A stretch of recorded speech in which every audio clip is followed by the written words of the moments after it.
Grant Robertson. Thank you, Mr Chair. A pleasure to take a call on part 2 of this bill. This is the bill that highlights, this is the part of the bill that highlights the fact that the National Party, if they were really committed to the introduction of red peak into this process, could have either A, put it into the legislation, or B, have done all of this already. Because what this part is about, Mr Chair, is actually the Order in Council process. The part of the bill in which we're setting up the ability for red peak to be included into the referendum. And this is important for those who are following this debate closely on a Thursday morning to know, is that actually in the words of this legislation, red peak doesn't appear. It's not here.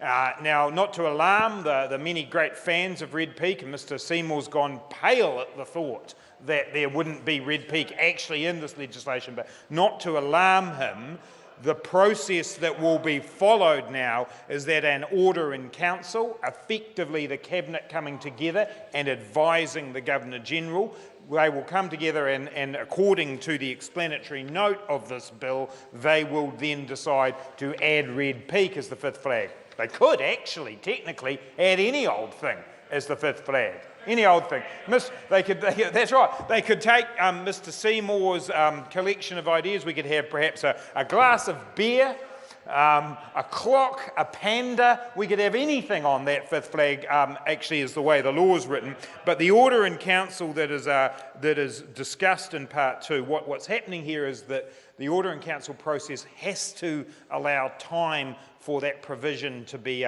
scrutinised, I guess, is the best way of describing it. And that's what the different days are apart. That shows just how shambolic this situation is, Mr Chair, because the government has got itself in a position where it could have done the order in council with the full 60 days. It easily could have done. Mr Seymour knows this. He knows because he talked to the government about this, that actually it was within their power to simply say, you know what, there are 3 flags with silver ferns on them, 2 of which are almost exactly the same. Why not take one of those out and put red peak in? That could all have been done, Mr Chair, without any need for legislation whatsoever. Any need for legislation whatsoever.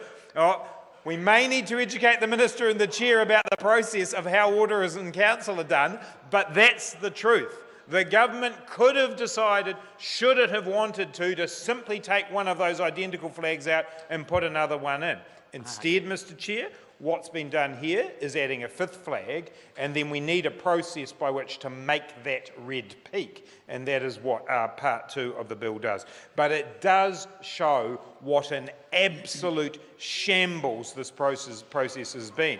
And the point here is that the Prime Minister, Mr Chair, went on television last night and said, you know, shrugged his shoulders as he does when he knows he's a bit uncomfortable, and said, well, you know, I wanted to stick with the process, but far be it from me to get in the way of tens of thousands of New Zealanders.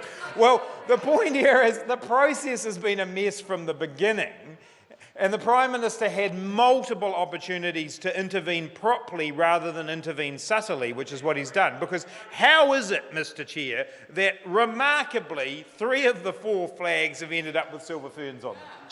Just a remarkable coincidence with what the Prime Minister happens to want in terms of the flag. And in terms of this part, I suspect if the Prime Minister was really pushing his luck here, he would probably say, well, actually, the 5th flag probably should be the silver fern on the black background, because that's what he said at the very beginning that he wanted. He hasn't managed to get tens of thousands of signatures on a petition, and so therefore he won't. But it is possible under part 2 of this bill for that to be exactly what happens when the order in council is put in place. As it happens, I'm pretty confident the Prime Minister, not even the Prime Minister can go that far. We have offered the option of perhaps having a 6th one, because, you know, the government might change its mind again between now and when the referendum actually occurs. Well, that's right. Mr O'Rourke suggests perhaps a 7th one. The number of times that the Prime Minister has changed his mind on this process is is so large that it easily could happen. But Mr Chair, what part 2 of this bill really does show is that the mishandling of this process by the government, the fact that the government has completely failed in getting up a process that New Zealanders can have confidence and trust in, we will make it slightly better by this, but only slightly. Dennis O'Rourke. Thank you, Mr Chairman.